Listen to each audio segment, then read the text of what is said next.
ආයුබෝවන්. ඔයා මේක තුල ඉන්නේ ඉදිරි පහසට YouTube channel එකත් එක්ක.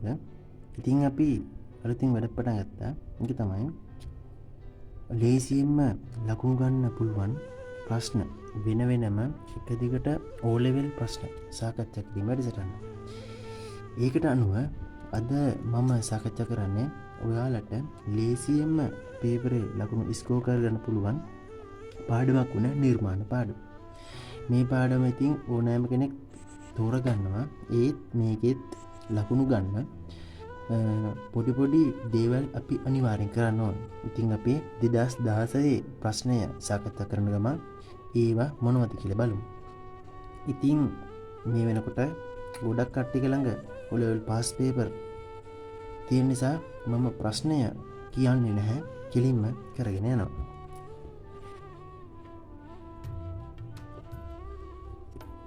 just දාසිය උනේ 8 වෙනි ප්‍රශ්නෙට තමයි ඇවිල්ලා තියෙන්නේ.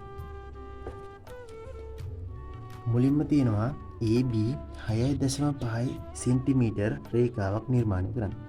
ඉතින් ඔයාලට කියලා දීලා ඇත්තේ මෙන්න මෙහෙම අඩි රූලින් සෙන්ටිමීටර් 6.5ක් අරගෙන මාක් කරන්න කියලා. ඉතින් ඒක එහෙම කරත් කමක් නැහැ. ඊට වඩා ලේසි මෙහෙම 6ට වඩා දිග රේඛාවක් නිර්මාණය කළා එක කොනක් අපි ඒ ලකුණු ගමු. ඊට පස්සේ අඩි රූලෙන්ම කෙලින්ම සෙන්ටිමීටර් 6.5ක් මෙහෙම මැන ගන්නවා. ඊට පස්සේ කව කටුවේ තුඩ මේ කොනේ තියලා ගානට ඔන්නම චාටුවක් අඳගන්න. ඊට පස්සේ අර මෙහෙම කරා වගේ තමයි. ඊට පස්සේ AC 5 cm හා BAC 60 cm වල කෝණ නිර්මාණය කරන්න. ඔයා මේ වීඩියෝ බලනවා නම් පාස් පේපර් පොත ළඟට ගන්න එක හොඳයි. දැන් ඊළඟට කියනවා BAC. අපි මේ B කියලා ලකුණු කරගමු. BAC 60 කෝණ. කොහොමද අංශක 60 නිර්මාණය කරන්නේ? අංශක 60 නිර්මාණය කරන්නේ ඒ නිර්මාණය කියන කෝණේ හැදෙන්න ඕන තැනට කව කටුවේ තුඩ මෙහෙම තියලා චාපයක් ඔන්නම ගහ ගන්නවා. චාපයක් ගහලා කව කටුවේ සයිස් එක වෙනස් කරන්නේ නැතුව තුඩ මෙතනින් තියලා මේ පැත්තට ඔන්නම චාපයක් ගන්නවා. ඔයාලා දැනගන්න ඕන කරුණ තමයි මේ චාප මකන්න එපා. මේ චාප වලට තමයි පේපරේදී ලකුණු හම්බ වෙන්නේ. මෙහෙම රේඛා ටිකක් දිගට ගහගෙන AC 5 cm අඩි රූලෙන් මේදී ලකුණු කළා. කලින් වගේම කව කට්ට තුඩ මෙතනට තිබිලා චාපයක් ඇඳ ගන්නවා. අපිට කියනවා ABC ත්‍රිකෝණයක් නිර්මාණය කරන්න කියලා.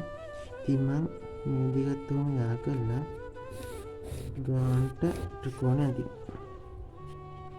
ඉතින් ඔයාලට ඕන නම් මේකේ 6.5 සෙන්ටිමීටර් මෙතන 60යි AC 5 cm කියලා ලකුණු කරත් කමක් නැහැ.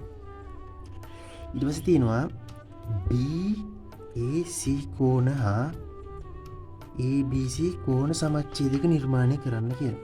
අපි බලමු දැන් කෝණ සමච්ඡේදකයක් නිර්මාණය කරන්න කියලා.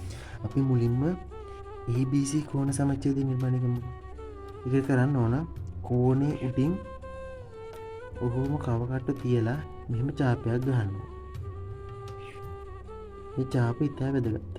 ඊට පස්සේ මේ චාප රේඛා කැපෙන තැන් වලින් මේ කව කට්ට තුඩ තියලා මෙහෙම චාපයයි ඒ දුර වෙනස් කරන්නේ නැතිව මෙතනින් අනිත් පැත්තෙන් තියලා ඔන්නම චාපය ගහගන්න. හරිද? ඊට පස්සේ මේක මෙහෙම යා කරන්න තියෙනවා. හරියට කරගත්තොත් ලකුණු 10ක් නිකම්ම ගන්න පුළුවන්. ඊට පස්සේ දැන් මේකේ මේ චාපේ කොහොමද ගහලන් තියෙන්නේ?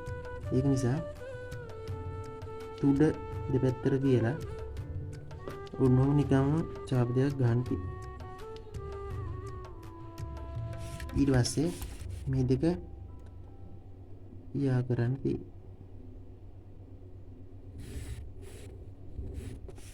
ඊට පස්සේ අපිට කියනවා මේ ඡේදන ලක්ෂ O ලෙස ලකුණු කරන්න කියලා. ඔන්න O ලෙස ලකුණු කරා. ඊට පස්සේ තියෙනවා O සිට AB පාදයට ලම්බයක් නිර්මාණය කර එහි අඩිය M ලෙස දක්වන්න. අපි දක්වමු. දැන් කොහොමද බාහිර ලක්ෂයක සිට රේඛාවකට ලම්බයක් නිර්මාණය කරන්නේ?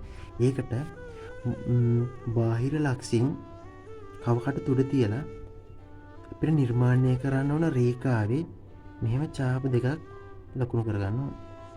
ඊපස්සේ මේ ඡාප දෙකට කවකඩ තුඩ තියලා මෙන්න මෙහෙම කවකඩ තුඩ තියලා මේ පැත්තෙන් ඔන්න ඔහොම ගානට ඡාප දෙකක් ගහගෙන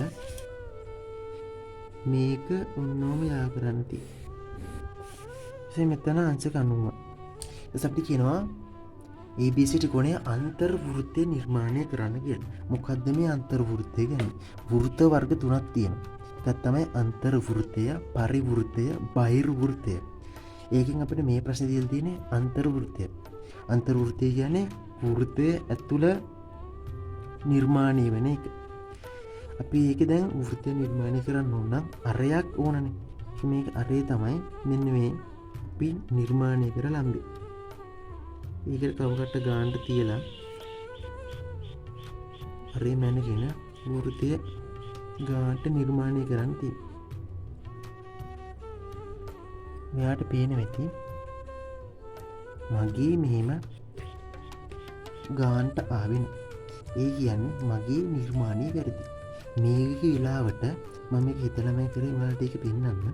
මේ වගේ වෙලාවට මේක මක ආයි කරන්න වෙලාවක් නැහැ. ඒක නිසා වෘත්තයේ විතරක් ගානට මෙහෙම මකලා වෘත්තයේ විතරක් ඔහොම මකලා වෘත්තයේ විතරක් ගානටම මක ගන්නවා. වෘත්තයේ විතරක් මකලා ගානට වෘත්තයේ ඇඳෙන විදියට මම කවකඩ තුඩ තියෙති අපි බලන්න ඕන ගානට වෘත්තයේ ඇඳෙන ලක්ෂ්‍ය ඇඳෙන තැනක් බලලා ගානට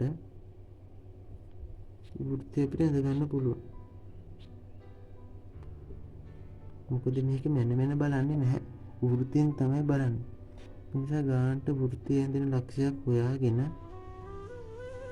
වෘත්තය ඇඳ ගන්න ඕන. ඔන්න මං ඇඳගත්තා. ඔයාලට පේනවද? ඒ වගේ පොඩි ට්‍රික්ස් අපිට මේ නිර්මාණ ප්‍රශ්නේ කරද්දී භාවිතා කරන්න පුළුවන්. ඊට පස්සේ තියෙනවා අන්තර්වෘත්තය මත D ලක්ෂය. අපි මෙතන M කියලා ලකුණු කරගන්න ඕන. D ලක්ෂයක් සොයාගත යුත්තේ D හිදී වෘත්තයට ඇති ස්පර්ශය ABට සමාන්තර වන පරිදි. ABට සමාන්තර වෙන්න නම් මේ පැත්තෙන් තමයි එන්න ඕන. මේ උඩ පැත්තෙන් තමයි ඇඳෙන්න ඕන. ඒක තේරෙනවද? එවින ලක්ෂයක් සොයා එය D ලෙස දක්වා D හිදී වෘත්තයට ස්පර්ශකයක් නිර්මාණය කරන්න. වෘත්තයක දැන් බලන්න ස්පර්ශකයක් කියන්නේ මොකද්ද? ස්පර්ශකයක් කියන්නේ මොකද්ද? වෘත්තයක පරිධියේදී පරිධිය මත වූ ලක්ෂ්‍ය කරහා අරයට ලම්බකව ගමන් කරන රේඛාව එම වෘත්තයේ ස්පර්ශකය. ඔයාලට පේනවා ඇති මේ වෘත්තයේ AB කියන්නේ එතකොට ස්පර්ශකයක්. අපි දැන් බලමු මේ D ස්පර්ශ වන ස්පර්ශකය අඳින්න කොහොමද කියලා. ස්පර්ශකය අඳින්න නම් ලම්බයක් ඉබේ. ඒක නිසා අපි දැන් මේ රේඛාව පොඩ්ඩක් දික් කරගමු. දික් කරගෙන මෙතන ලම්බ සමච්ඡේදයක් ගන්න. දැන් ඉස්සෙල් කියලා දුන්නා ලම්බ සමච්ඡේදයක් ගන්න. අපි නිර්මාණය කරන්න ඕන ලක්ෂ්‍ය. ඒ ලම්බ සමච්ඡේදයේ වදින්න ඕන ලක්ෂ්‍ය කවකඩ තුඩ තියලා දෙපැත්තෙන් ඡාප දෙකක් මෙහෙම ගහලා ඒ ඡාප දෙකට කවකඩ තුඩ තියලා මෙහෙම ඡාප දෙක දෙපැත්තෙන් ගහ ගන්න ඕන.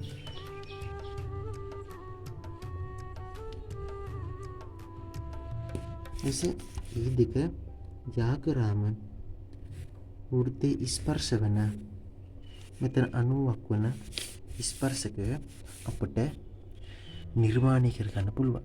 ඔන්නෝම තමයි ඉතින් නිර්මාණ ප්‍රශ්නයෙන් ලකුණු 10ම ස්කෝර් කරගන්නේ. එහෙනම් ඉතින් අද වීඩියෝ එක මෙතනින් අවසන් කරනවා.